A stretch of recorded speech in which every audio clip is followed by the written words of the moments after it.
Well, hello and welcome to my channel. My name is Jane and today I'm going to be talking about spring and going for a walk and noticing things and why that is a good thing. So you're not going to be surprised, it's general wellness advice. If you are feeling stressed, go outside for a walk. If you're feeling overwhelmed, if you're feeling low, if you're feeling lonely, go outside for a walk. And it is good advice. I have never come back from a walk feeling worse than when I set off. But what I'm wanting to kind of tease apart a bit here today is why exactly. Why is going for a walk and noticing the things around us good for us? And there are a couple of reasons why I'm wanting to highlight those. The first is it is so much easier in our heads to make time for something if we know why we are doing it. It's easier to prioritize it. It's easier to kind of argue in our heads that actually it's not a waste of time, that the productivity junkie in our head, or that bit of us that will just keep wanting us to go on, often wins. But if you have a ready argument about why it works, why it's good, it's easier to overcome that not very helpful part of you that just goes on and on and on until you are flat on the floor. Second reason is that if you know why these things are actually helping in a kind of like a brain way, in a moving way, in a being human, in a being a mammal, in a being part of the natural world kind of way, then you can lean into those and make the whole thing kind of, I don't really like to use the word slightly more effective, but that's kind of what I mean, that you take full advantage of all of the benefits of being out in the world and noticing seasonal change. So the first thing to remember is that we are mammals, we are living beings, and we have an incredibly subtle light detection kind of apparatus within us. And it doesn't tend to necessarily measure light as an empirical thing, so like 2, 4, 6, 8. It tends to measure it in relation to what it was like yesterday. So it is the change in light, either there being more light or less light in a sort of like a day cycle that is getting programmed into your brain. So very, very subtle, small amounts of things. In this way, we are like plants. There are lots of plants that do not bloom until the light begins to wane, where there's a decrease in light. So it's, and maybe there's a lot of humans like that as well, but it's all to do with comparative things. So this time of year in the Northern Hemisphere, where there are daylight changes every single day, and those changes are quite noticeable, every day there is noticeably more light. This is the time that our brains are most affected by it. Women seem to be affected more than men. Younger people seem to be affected more than older people. It's something that you will also be affected by more if you do not use blue light at night. So you're not on a computer screen at night or a phone screen at night. So it's this sort of daily light. that affects so many things in our body. It affects our circadian rhythm, it affects our sort of serotonin and dopamine levels. And in the spring, if we are out in the light, we become more expansive. This is the season for your brain noticing more things, for you getting more energy, for moods tending to go up, for people to become more sociable. And I think this is really interesting because whereas in sort of autumn, your brain becomes more focused, at this point it's more of a kind of, here we are in the possibilities. And I think lots of us will recognize that. You know, you're in spring, particularly gardeners, you're in spring and everything still seems possible. And you've got all of these seeds that you can plant and you envisage the garden just being amazing and everything. Wonderful. In the same way, you know, you tend to sort of think, oh, I can socialise with friends now, there's more time, there's more light. There just seems this ease and expansiveness comes in the spring. And the more that you can lean into being outside in daylight, and even if it's not sunny, still outside is much brighter than inside. Even if it's overcast, you know, you're still getting that light which affects your whole body. So this is why you should be outside. But what should you be doing while you're outside? And one of the things that helps with overwhelm, anxiety, feeling of everything getting too much, which I think lots of us are experiencing at the moment, is noticing seasonal change and making that a deliberate noticing. So this isn't just, you know, going for a walk with your headphones on and a podcast,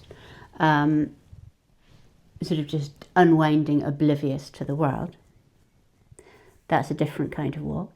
This is something that is about actually noticing what is happening out there, what is beginning to bloom, what leaves are, you know, just beginning to come up, what leaves have fallen because they're being replaced, what birds can you hear, what can you see, or, you know, what has changed in an urban street. It doesn't have to be nature. There is nothing that is specifically exclusive to it being leaves and flowers.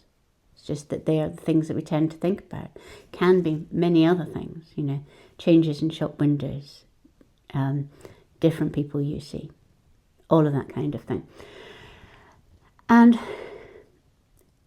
what makes this more effective is taking it from kind of like a very simple processing, that kind of things just passing you by, into something where it's more complex. And that means actually looking at individual things. It could be taking a photograph. It could be writing about it. It could be telling somebody about it, you know. It's gathering data.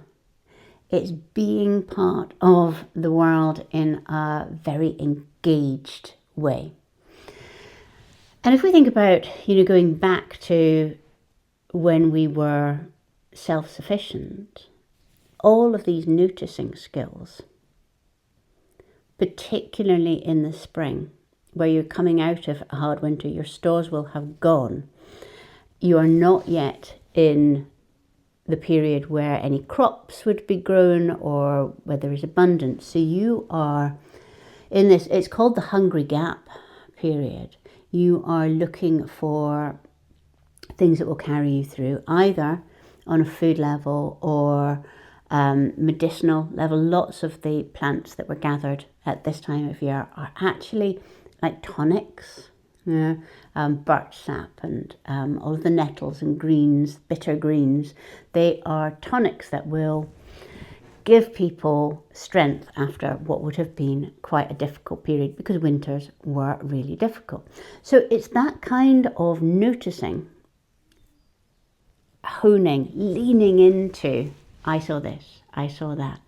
Even when, you're probably not going to be tapping any birch trees. You might be, but you may not be looking for anything to eat. But it's just those habits, those ways of being that seem to be something that the brain likes and that will level it out. And it is a little bit like, the whole process of gratitude journaling. And the way that works is that it primes your brain to be looking for things to be grateful for. So if every day it knows that by the evening or by the morning or whatever, it needs to find 3 things that it's grateful for, it will whiz around, it's like the whizzy thing. It will keep working to make you notice the good things. And that's how gratitude journaling works. It is exactly the same with noticing positive changes. Spring is coming, the light is coming, everything is positive and changing and part of a whole cycle, a circle, the changes of the season. So these are the reasons that it is very, very beneficial to be getting out and seeing seasonal changes. Whether those seasonal changes are just what came into the shop windows after the Easter eggs were taken down. Third thing is to do with a deeper connection with things. And this probably is nature, though not necessarily. It could be art, it could be lots of things probably. You might remember that back in 2007, we're going back quite a while, the Oxford Children's Dictionary took out words like acorn and bluebell and they put in tech words. And there was a great outcry, and there was, lots of articles written saying that this was terrible, and there was a letter written by people, an open letter, like Margaret Atwood and so on.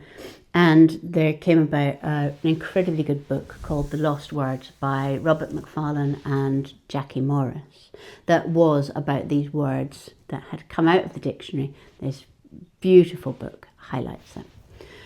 But of course, the dictionary was doing what dictionaries do.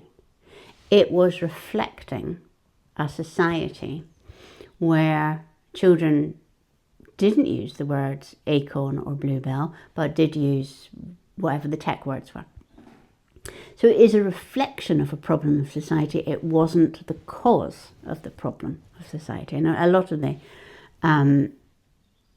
criticisms did seem aimed at the dictionary rather than looking at the world that our children were being born into. But one thing that did come through that, and I think it is a quote from Robert Macfarlane, and he talks about how if you can't name something, you can't name this, you can't love it. And if you don't love something, you won't save it. So this connection between our very shallow relationship with nature, particularly in this case, and our societal inability or disinterest in actually saving it, that's a really strong connection. So the third thing that I would say about when you are out and about and you are noticing your seasonal changes, do something to move yourself past just the noticing. Not with everything, that would take you all your time, but with some things.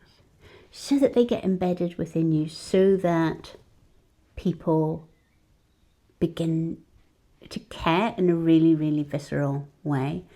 And that can be, like drawing things. It can be finding out the background. There are so many folk tales, folk history, folk medicine, things about natural dying,